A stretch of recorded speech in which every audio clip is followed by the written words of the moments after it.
Peru.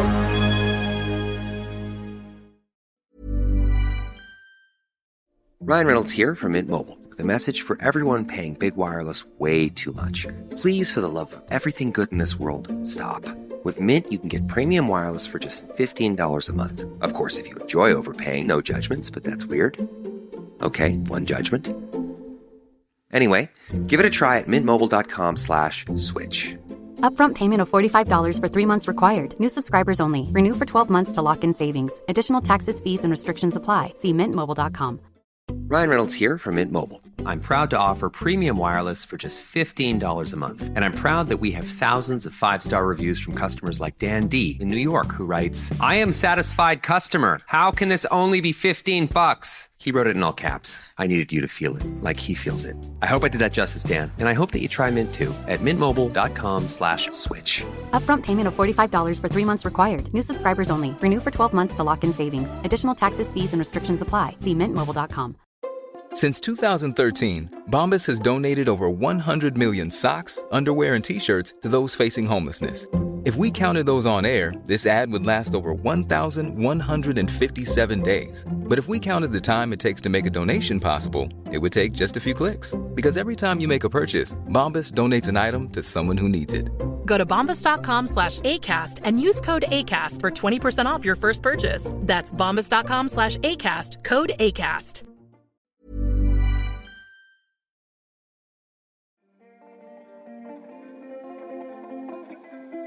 Hey, I'm Julian Morgans, and you're listening to What It Was Like, the show that asks people who have lived through big, dramatic events what it was like.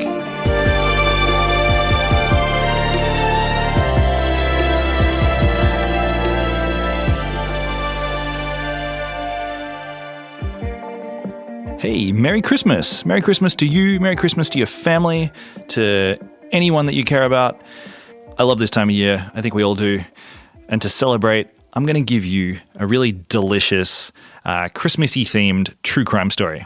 Actually, maybe calling it delicious is a little tacky because people could have died, but it's definitely a true crime story. And it's one that I think has really fallen through the cracks. Like, people don't talk about this story ever, really. I only heard about this story very recently via a podcast, and we'll get to that. But it's a crazy one. It's a really wild story. It involves 3 bombings across New South Wales, all targeting Woolworths supermarkets in the lead up to Christmas of 1980. And then the story ends with this really weird, like, underwater ransom, like, money exchange in the Sydney Harbour. We'll get to that as well. Too much preamble. Let's just get to the story. All right. So it's December 17, 1980, when a bomb explodes in a Woolworths store in Warilla. And Warilla is a southern suburb of Wollongong. And it's about 3 a.m. No one's around. There's a security guard and a cleaner in the building.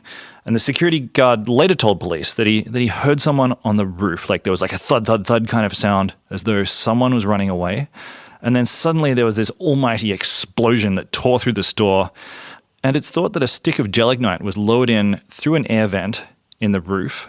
And then it blew out all the front windows and tore a hole through the ceiling. The security guard suffered minor injuries, but he was okay. Now, this happened in a regional area. It wasn't a huge, as I said, no one died, so it didn't receive much news pickup. But then, just 2 days later, the same thing happened again. This time, another stick of gelignite went off in a Woolies in Maitland, which is a town outside of Newcastle. And again, it was at night. No one was killed, but the explosion shattered shop windows all along Maitland's main street, and it caused a fire.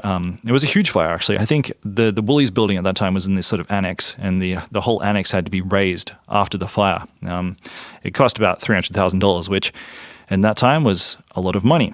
So now suddenly there'd been 2 bombs in 2 New South Wales Woolies stores over 48 hours, and now people took notice. This story was in the news and it was all over the newspaper headlines, although at this point nothing was known about who was doing this or why they were doing it. As the Daily Mirror reported, detectives are puzzled about a motive for the attacks, as there has been no threats or demands on the stores. That changed on December 22nd when a letter arrived at Woolworths' head office in Sydney. And the letter was written in like old school crime font, like on a typewriter. And it read, "This week, we exploded 2 devices in 2 separate areas of New South Wales. They were both detonated in the early hours of the morning to demonstrate our ability with explosives and your vulnerability. There will be no further nighttime exercises. If it is necessary for us to bring more pressure to bear upon your company, we intend to place explosives in your stores which will explode during peak shopping hours. The letter then recommended that Woolworths management keep this all in the lowdown, keep the police out of it, and simply cough up a ransom.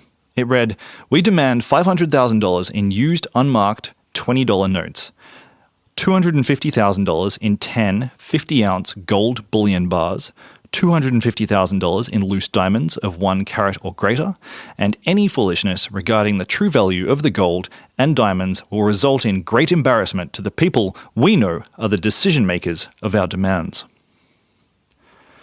The letter finished by recommending that Woolworths management take them seriously and that further details would be forthcoming. But first, there'd be another bomb. And this last bit about another bomb, it wasn't an empty threat. Bomb number 3 came on Christmas Eve, and this time it targeted Woolworths Central, like their flagship store in the middle of Sydney. And it was about 3 in the afternoon, and Woolworths, it's a 10-story flagship store near the town hall, and it was packed. These days we know of Woolworths as a straight supermarket, but back in 1980 it was a bit more like like maybe a Myers. They sold everything from clothes to toys to white goods, and basically you could do your entire Christmas shopping there, which is what thousands of people were doing. So in the building, the first few floors were retail, and then Woolworths had their company headquarters up on the top couple of floors. And the building is actually still there today. Anyway, what happened is that the secretary to the company's chairman, a woman named Leonie McKinley, got a phone call at her desk. And she picked it up. And on the end was a voice with kind of a bit of a fake Italian accent. And the voice said, "This is Mr. Dunmore. I want you to clear the George and Park Street store in 10 minutes. And you had better do it." Click. And he hung up. And you can kind of imagine the gravity of that moment. Just hanging up, if you're a Leonie and you're just at your desk and it's Christmas Eve, and you can kind of hear the murmur of voices downstairs in the store downstairs. Like there's a couple of thousand people in this building, and you suddenly realize that you've got 10 minutes. It's on your shoulders. You have a personal responsibility to clear this store. Otherwise, people are probably going to die. I mean, that's a big moment. But Leonie, she swung into action. She rushed to the Woolworths general manager, and they sounded an alarm over the PA, and through the loudspeakers, they announced that everyone had to get out now. Then Leonie grabbed her handbag and she left. Now, meanwhile, downstairs, a few blocks away, there was a young police officer named Allan Duncan, and he was in his patrol car. And Allan and his colleague got the call to come help with the evacuation and to look for a bomb. And so, over the shortwave radio, they confirmed that they were on their way. Allan, welcome to the show. Oh, thank you. So maybe let's start with, this is 1980. How old were you when this was happening? I was 25, so I wasn't a kid, but at the same time, I'd only been in the police for 1 year and 2 weeks at that stage. And you received the call to come to Woolies and search for a bomb. Tell me about that. When we arrived, because that the Woolworths management, and to their credit, they immediately started evacuating the shop before we even arrived. So when we got there, most of the shoppers were all standing out the front of the shop waiting to be able to get back in again. Okay, so you're there to look for a bomb, and I have no idea how you'd do that. I mean, you've got a 10-story building. You know that they were given 10 minutes, and it's already probably 15:15 or something since then. So how do you search the building? For a start, it's a cursory check, and it's really just a quick run around, and I mean that it was purely trying to cover as much floor area as you could on each floor and looking for something that was unusual or out of the ordinary. Were you nervous? Yeah, I'll be honest, yes, I was. This image seems kind of weird to me. Like you're in this pretty Christmassy, tinsely store amongst the toys, and you're searching around for a bomb. Were Christmas carols playing on the speaker? Yes, from recollection. Yeah, and outside, obviously, the town hall is right opposite, and it was all festooned with Christmas lights and a big Christmas tree, and all of Woolworths was all done out for Christmas. I don't suppose you remember a particular carol playing, do you? No, I don't. It is very unusual, and it was, as you said, it's a macabre sort of feeling because you had all this cheerful music in the background, and yet everybody was getting herded out and upset by what was about to happen. Okay, and what did happen? Well, when we arrived, we started from the top floor and searched each floor, and then and just continued on down until we got to the ground floor. As we got fairly close to the front door, all of a sudden there was this almighty explosion, which was to my right. I was facing towards Town Hall, and to my right there was this almighty explosion, and the ceiling and the wall started to come down. And of course we covered our heads and then raced to the glass doors at the front and tried to make our way outside. Did it feel like, and I guess when I'm asking this question, I'm remembering like the movies that I've seen that involve bombs going off, like maybe like, I don't know, Hurt Locker or something, and time slows down and everyone's like, I don't know, did it kind of feel like that? Yes, it was, very much so. It was, I've experienced other explosions since, and it still amazes me that the first microsecond that it happens, it's a shock, but then after that, it's sort of something that you get used to. Okay, and tell me about the ringing in your ear, because I know the explosion damaged your eardrum. It did, and I'm still suffering from it. I've got tinnitus ever since from that. So now I have a constant sound like cicadas and high ringing sounds in my left ear especially. Can you still hear it? Oh yeah, it's happening while we're talking now. It's a high pitched ring in your ear, and and the sound like cicadas. That's what the best I can describe it. God, how annoying. All right, so the bomb goes off. What happens next? Well, as soon as we went through those glass doors, I mean, I could see through the glass doors, and all I could see was pandemonium outside.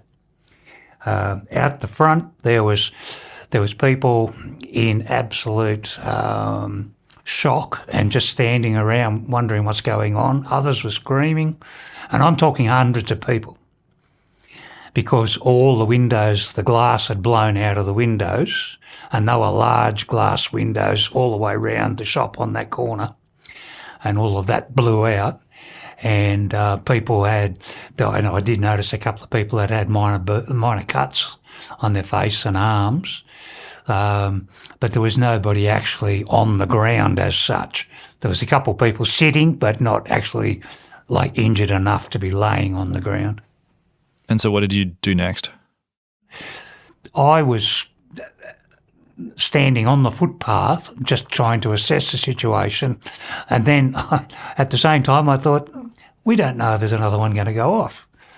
So what I did do first up was to start herding everybody away from the front of the store and trying to get them to other parts of the intersection. I don't know how you functioned like that after you'd just been blown up. To be quite honest, all I had was deafness.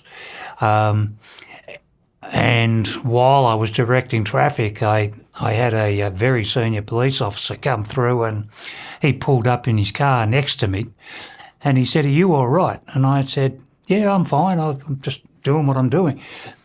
And he said, "Well, you're staggering all over the place." And I didn't even know that.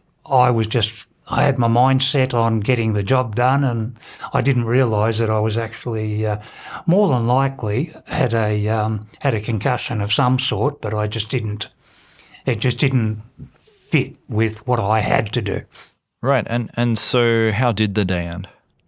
The rest of the day I was taken by ambulance to Sydney Hospital and got assessed there for a number of hours.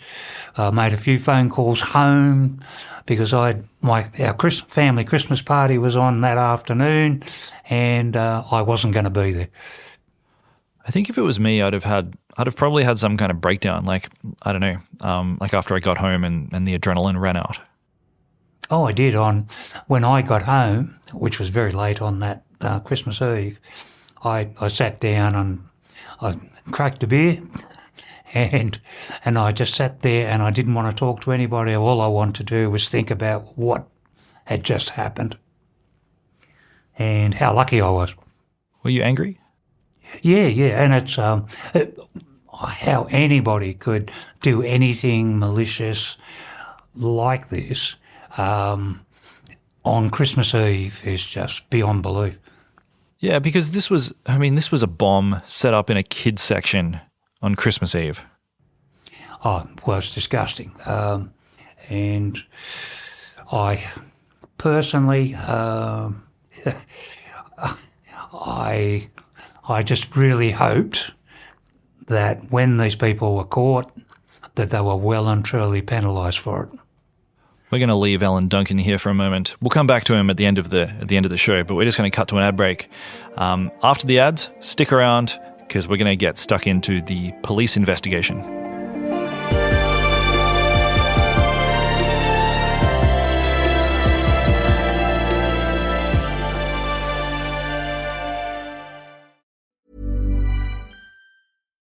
Ryan Reynolds here from Mint Mobile with a message for everyone paying big wireless way too much. Please, for the love of everything good in this world, stop. With Mint, you can get premium wireless for just $15 a month. Of course, if you enjoy overpaying, no judgments, but that's weird. Okay, one judgment. Anyway, give it a try at mintmobile.com/switch. Upfront payment of $45 for 3 months required. New subscribers only. Renew for 12 months to lock in savings. Additional taxes, fees, and restrictions apply. See mintmobile.com. Since 2013, Bombas has donated over 100 million socks, underwear, and T-shirts to those facing homelessness. If we counted those on air, this ad would last over 1,157 days. But if we counted the time it takes to make a donation possible, it would take just a few clicks. Because every time you make a purchase, Bombas donates an item to someone who needs it. Go to bombas.com/ACAST and use code ACAST for 20% off your first purchase. That's bombas.com/ACAST, code ACAST. How weird does it feel to be called someone's fiancé? The first time you hear it, you do a double take. From there, let's enjoy this moment turns into, we're planning a fall wedding. That's where Zola comes in.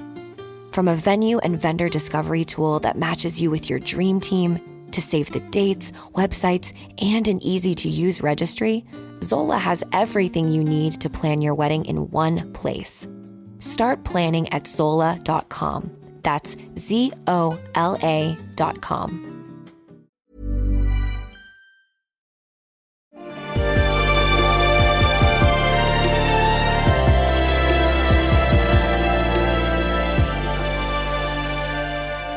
Okay, so welcome back.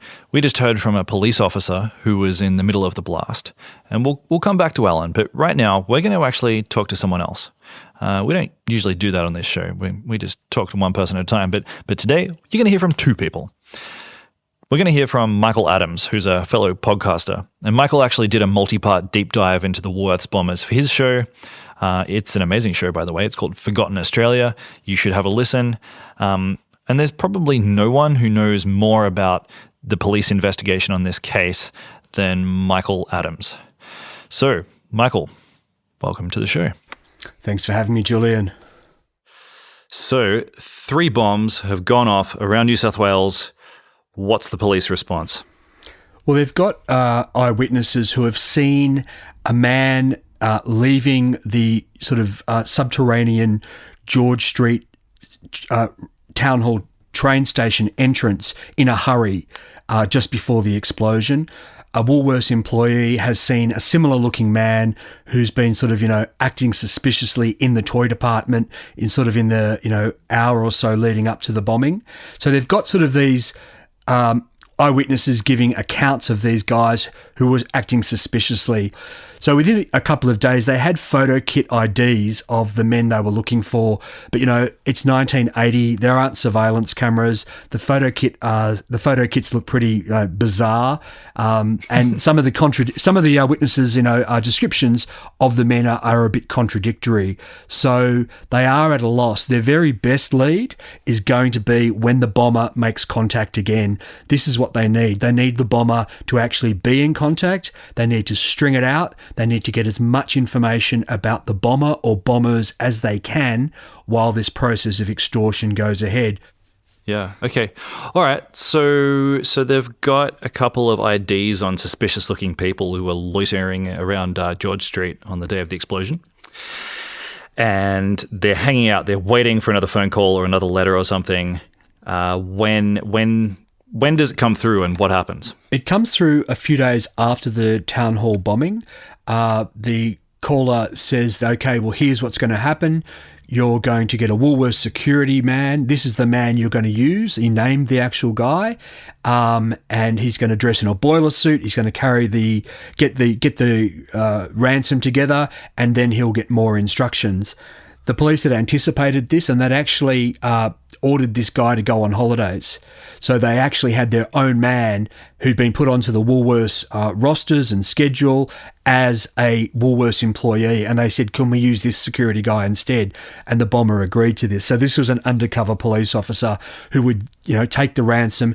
And when that day began, the police had, follow cars doing rotations behind. They had, the helicopters up, although it was raining that day, so that's aerial surveillance wasn't what they'd hoped. They had the airlines staked out. They had the railways staked out. They had boats on the harbour. It was the biggest stakeout in New South Wales history, and they were following this guy in a boiler suit who was wearing a boiler suit and a business shirt and a red tie. So he would really stand out like proverbial dog's balls wherever he went.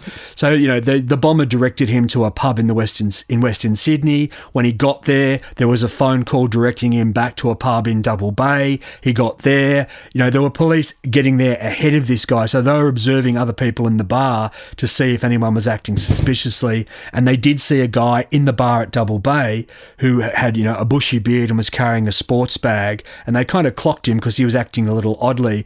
Anyway, the courier was then directed across the harbour to a pub in Mossman, and then, as it was getting towards sunset, down to Mossman near Taronga Park, where he was near the zoo, where he was instructed to reach into a gap in a wall and pull out a device. And it's like, that's some pretty scary shit when you're dealing with bombers.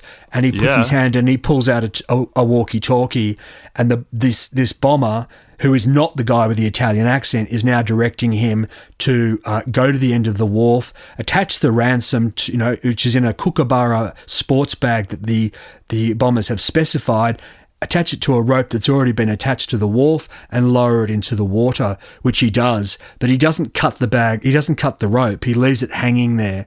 And then he retreats. Hey, it's me, just jumping in. So let's pause on this image here for a moment. So we've got this bag, and it's full of cash and gold and diamonds, and the undercover cop wearing the boiler suit has just thrown it into the harbour. And it's a pretty clever move on behalf of the bombers because now the police don't have a direct line of sight on it. And the cops know this, and they're not happy about it at all. So Michael tells me that they moved in all sorts of people who were undercover just to keep an eye on the water.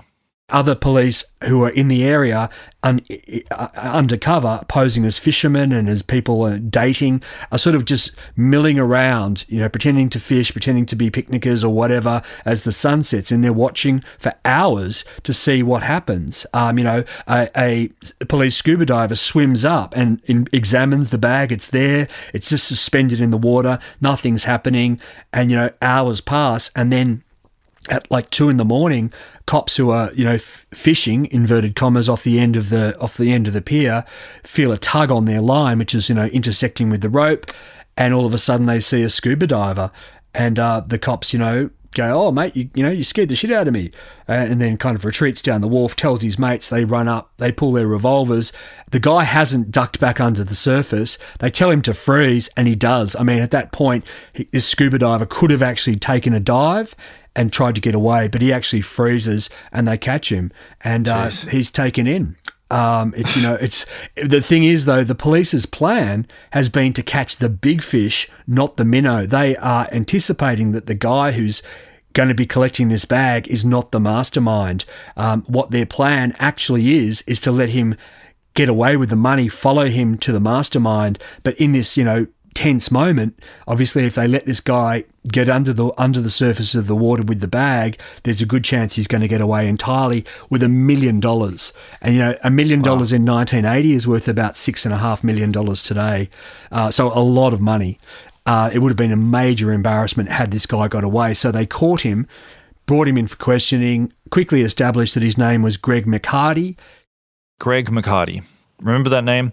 Greg is one of our 2 bombers in this story, and he's this kind of curly-haired, scruffy-bearded Queenslander who was, well, he wasn't exactly a criminal mastermind, but as Michael tells me, the cops investigated where he'd got his scuba gear from, and this yielded some interesting results.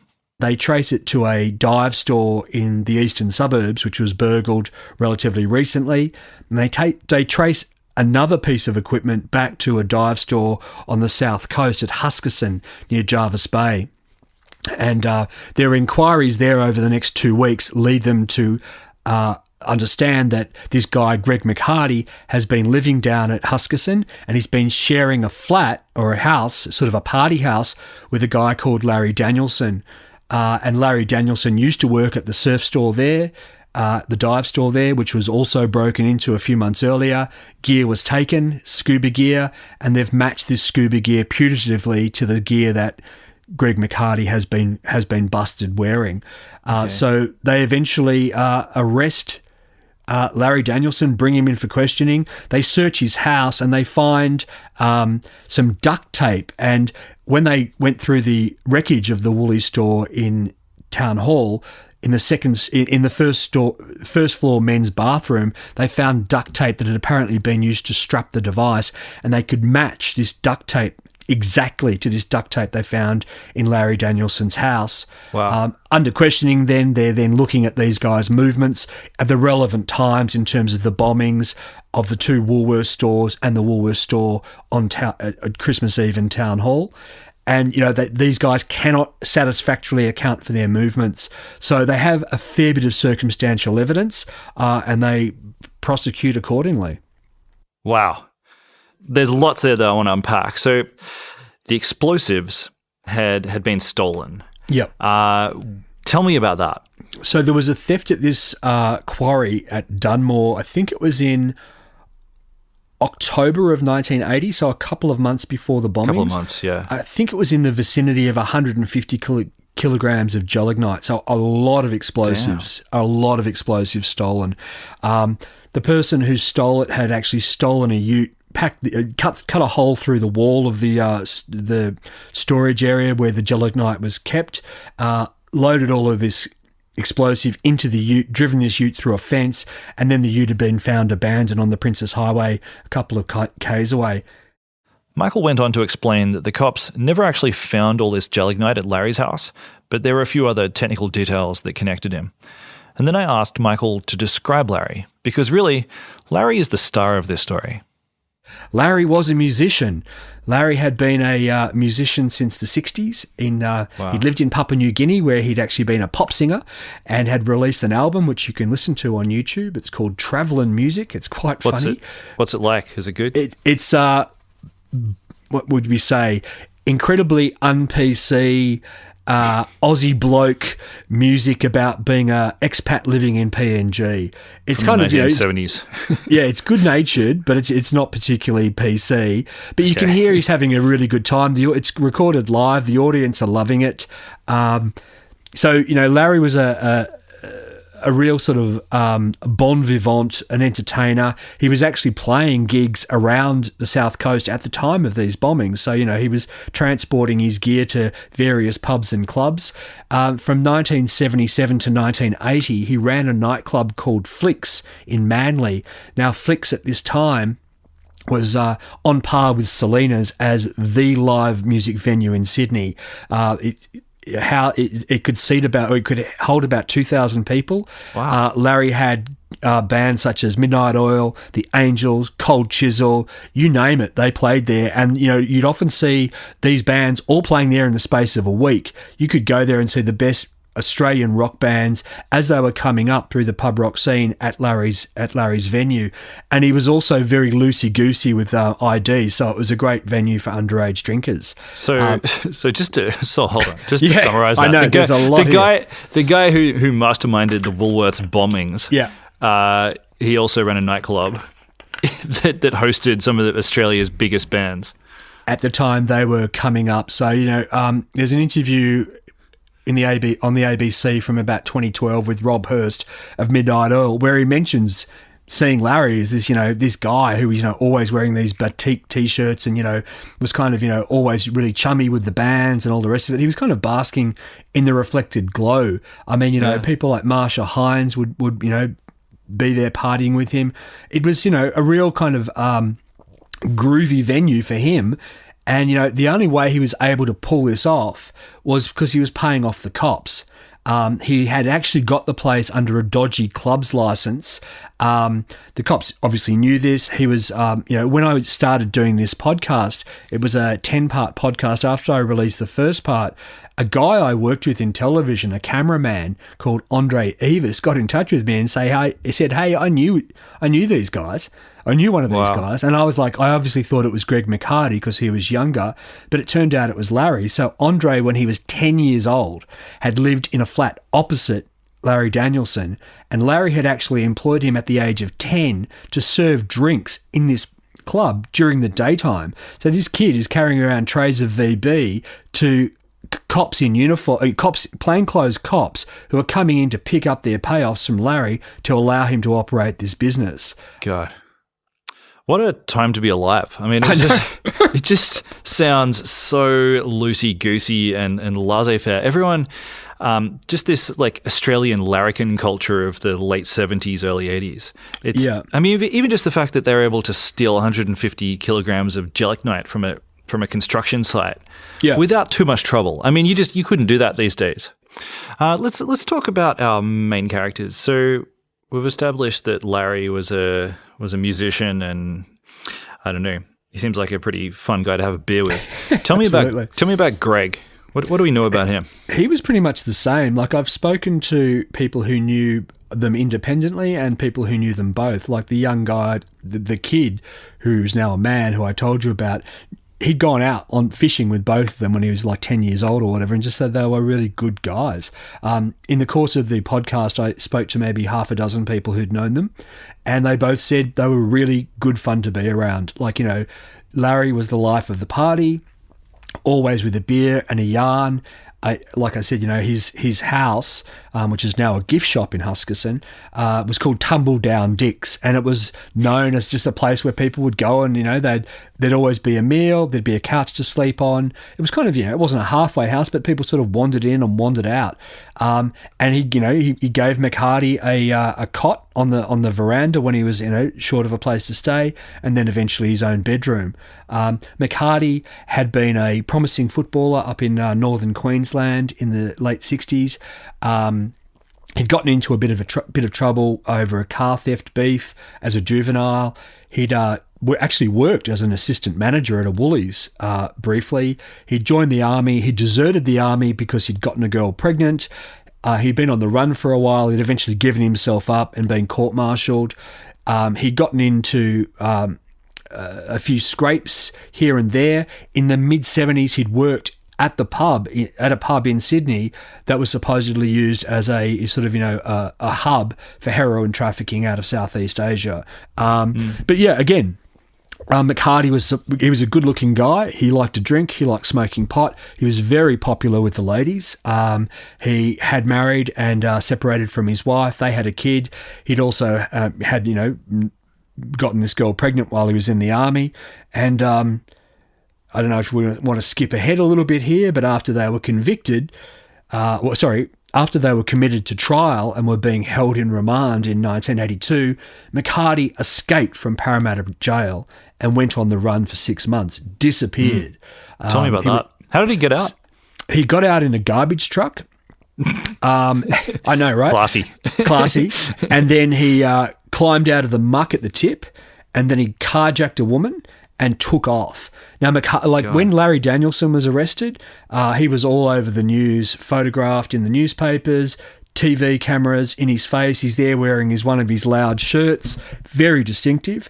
Whenever you see pictures of McHardy after he was arrested, he's always doing that thing that, smart crooks do, covering his face with whatever's available, so they haven't got any recent footage or pictures of him. So, the police, after he actually escaped, they had these really old images of him, which they took them ages to actually publish. And when they did, they were, him with a big bushy beard and bushy hair. It's like, wow, well, it's only, a razor and a pair of scissors to completely change his look. He vanished. He was gone. They had no idea where he was until about 6 months later, when he was caught in a raid on the Gold Coast, having worked in Queensland in pubs. He was actually pulling beers at a pub in Queensland, which was a cop pub. So he'd be there serving beers to a dozen cops just off shift as one of the most wanted men in Australia. And they had no idea? They had no idea. Or they were willing to turn a blind eye? No, I don't think they had any idea. Okay. So he was actually in the process of getting a fake passport and was, pretty close to being able to get out of the country when he was nabbed. I think someone probably dobbed him in. It didn't seem like the police had much of a clue what was happening, and then all of a sudden they had him in this raid. By this stage in 1982, Larry had already been convicted and sentenced to 20 years in jail, and so had Greg. Greg had been convicted in absentia, so all that was really to remain was for him to come back and cop the same sentence. Okay, right. So what happened after they were convicted and jailed? I mean, I know obviously their jail times were slightly staggered a bit, but I guess they got 20 years each. 20 years each. Yeah. Larry served his time quietly. Greg was at the heart of another alleged escape attempt, which was foiled. So I mean, they were going down for I think Greg might have been sentenced to 27 years in total. One of them was, I'm not sure which, but the 7-year bit was to be served concurrently. So effectively, they were both in for 20 years. Larry at this stage was about 50. Greg was about, off the top of my head, about 35. So they were going to be in until they were, middle-aged or older. And then, lo and behold, in 1988, early release for both of them. They had served about a third of their sentences.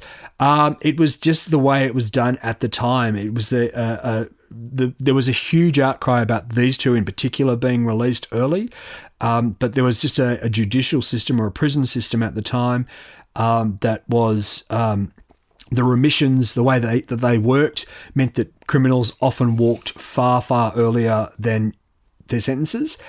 This actually, I believe it was incoming Premier Nick Greiner, or he was about to be elected, campaigned on this. He was absolutely disgusted that these two, who could easily have, that bombing of Woolworths at Town Hall, if something had gone wrong, they could have led to dozens of people being killed, and a lot of them would have been kids because the bomb was in the toy department. So, I mean, it could have been, one of the biggest mass casualty events in Australian history. There was evidence and suggestion at the time that they'd actually found amongst the wreckage the remains of a receiver.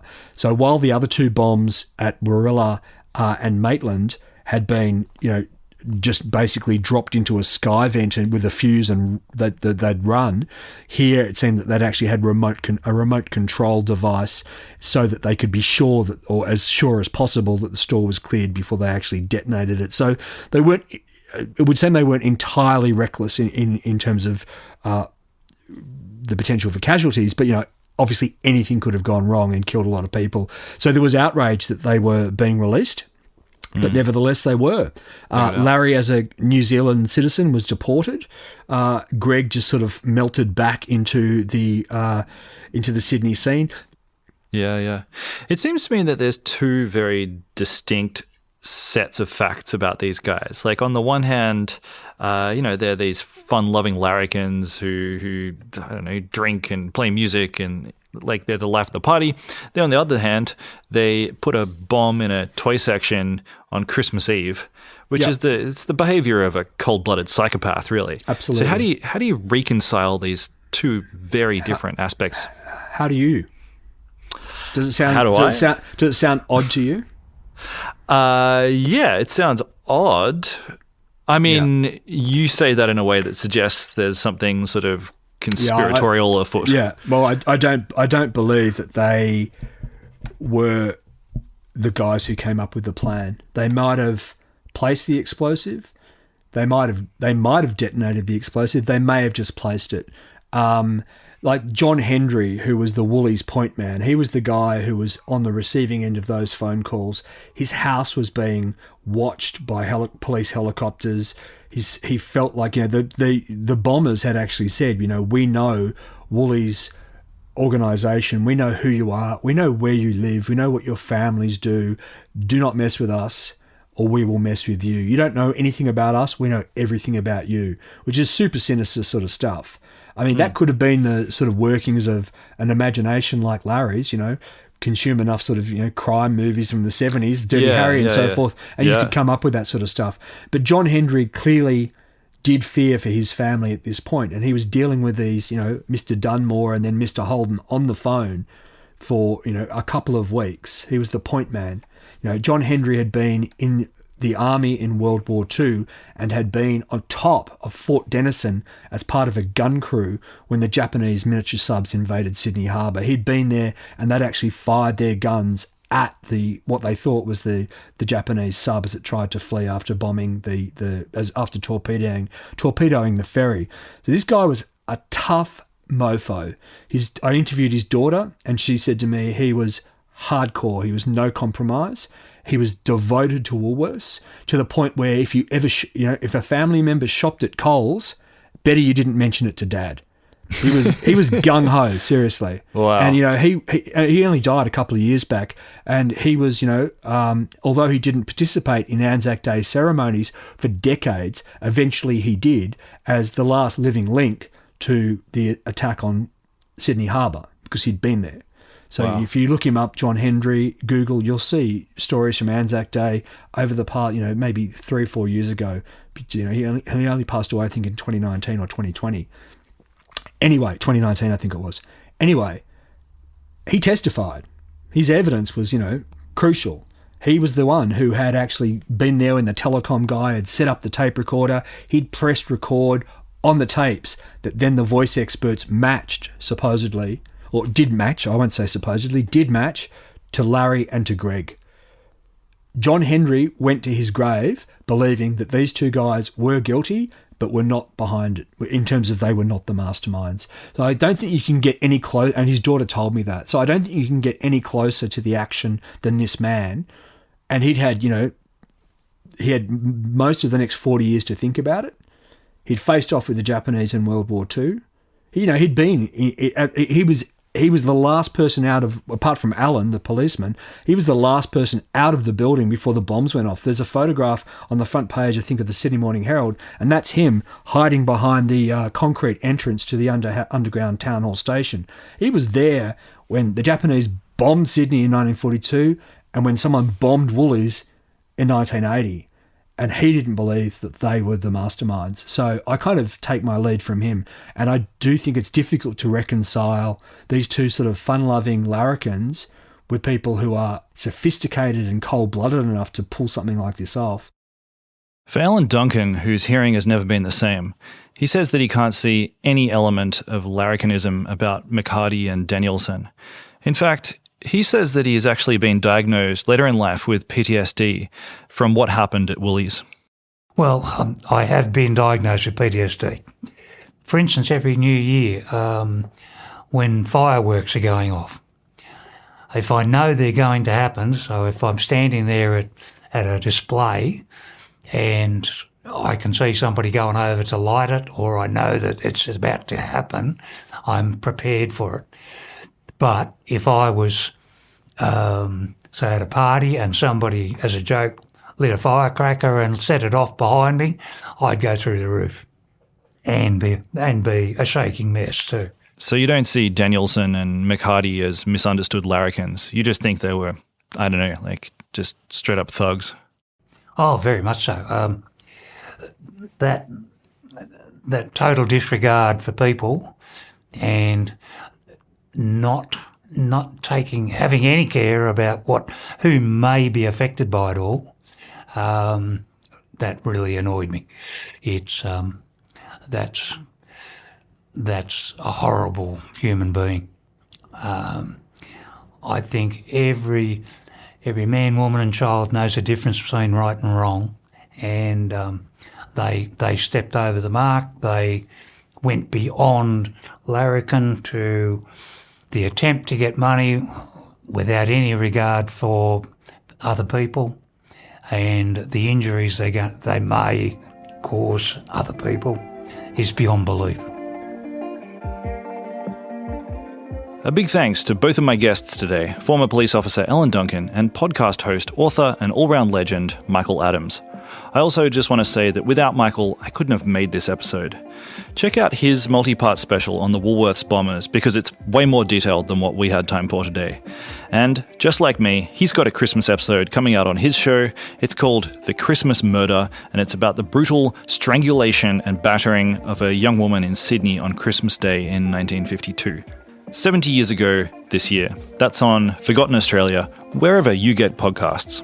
If you've enjoyed today's episode and you're thinking, hey, I've got a story that's interesting, something that I think would work for this show, then please get in touch.